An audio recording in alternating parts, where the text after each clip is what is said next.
back. It's my second 10-minute training or TMT. It's a big concept that I teach all of my new clients, and I'm going to do it for you in just 10 minutes. Are you ready? Let's go.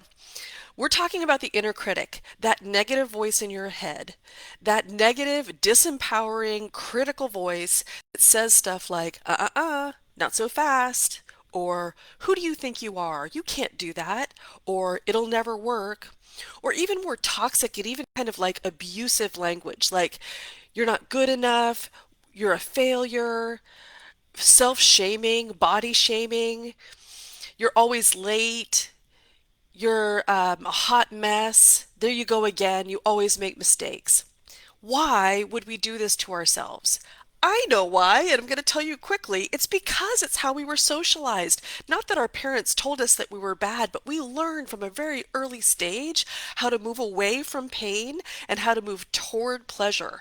So things that were not encouraged, like breaking a bowl or making a mess, or if we hurt ourselves from running down the stairs so fast, we had a learning loop that was in play that told us, avoid these behaviors, avoid being this way so that you don't get hurt.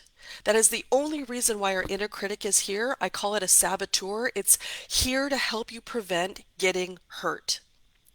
But we don't need that anymore, right? We've learned through the process of avoiding pain how to go to pleasure, how to get good results, how to avoid criticism, and how to get praise, how to be a star player. And we don't need the negative inner voice to threaten us from potential failure or doomsday to help us perform well. We actually can be higher level because we're adults now and we can think it through. So, though we have this ingrained inner voice, I'm going to teach you how to debunk it and how to overcome it with some quick hacks. And they're fun too. You ready? Okay, double snap. Number one, you're going to realize when the saboteur is speaking. You're going to realize when you hear that voice and be like, oh, there it is. I want you to almost wave a flag, like throw a penalty. There it is. The second thing you're going to do is you're going to name it. We're going to personify our inner saboteur, that little cretin voice that is in your face, that is in your head, speaking to you. I like to call it a cretin or a gremlin or a slimy little garden gnome or some like slimy soul. I've had women call it a weenie genie or a little devil or just something scared and small. Here's a pro tip. When you're personifying that negative voice, that saboteur in your head, think of it as small, pathetic, and something that you can feel loving towards, like, oh, there you are. Oh, so small and worried. Oh, you little doubter. Because I'm going to teach you the third step is you're going to talk it down. Studies have proven that your inner negativity cannot survive three things: humor, kindness, and curiosity. So when you hear that voice and you've named that voice, you're going to now, third step, you're going to talk to that voice. You're going to say, you know what? I see you, little weenie genie. I see you, little gremlin. I see you, little slimy soul. And you know what? Not today. I know that you're here to protect me. I know that you're here to warn me against doing something that might seem really risky because you're fearful for me and you're trying to prevent me from feeling pain, but I don't need that today. Thank you for sharing. Not today. So it's almost like you can think of it as in a little sing-song voice. Like feel excited, feel a little plus sign in the column of things that you've accomplished. I noticed my saboteur speaking and I responded to it appropriately. Oh, you silly little thing trying to keep me safe. From what? I'm a big girl. I got me. Don't make me flick you.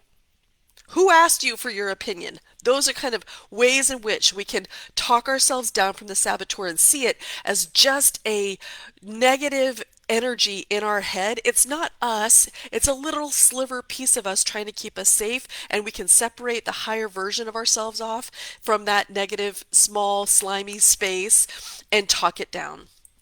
Okay, the second part of dealing with negative inner critic, dealing with our own negativity and our own negative inner voice, our own self-sabotage, our self-sabotaging voice. Now that we've learned how to take that smaller part of ourselves and diminish it and talk it down and set it aside. We want to install something else in its place. We want to channel our hero leader, the version of ourselves that is higher, that is more accomplished and more admirable and more capable.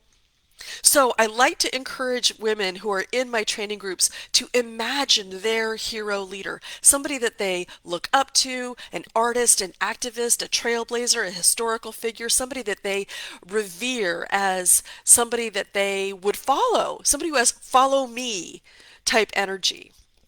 And really feel into that. Why do you love her so much? Why do you look up to her? Is it because she's competent and capable and resourceful and measured in times of crisis, that she's calm? Or because she's dynamic and extroverted and outspoken and inspirational? Like, what are the qualities of this woman that you revere and you admire? Because those qualities are those that you hold as well. You could not identify the qualities that you admire, that you clearly would follow, if you did not feel it and understand it on a cellular level inside. This is where I like to say, if you spot it, you got it. You cannot understand a language that you yourself do not speak, and your hero leader speaks your language. That's why you're choosing her. That's why you admire her. Does that make sense? Okay, so what we want to do when we're noticing that inner critic, that saboteur, that negative self-sabotage, those racing thoughts that are disempowering, we want to name them.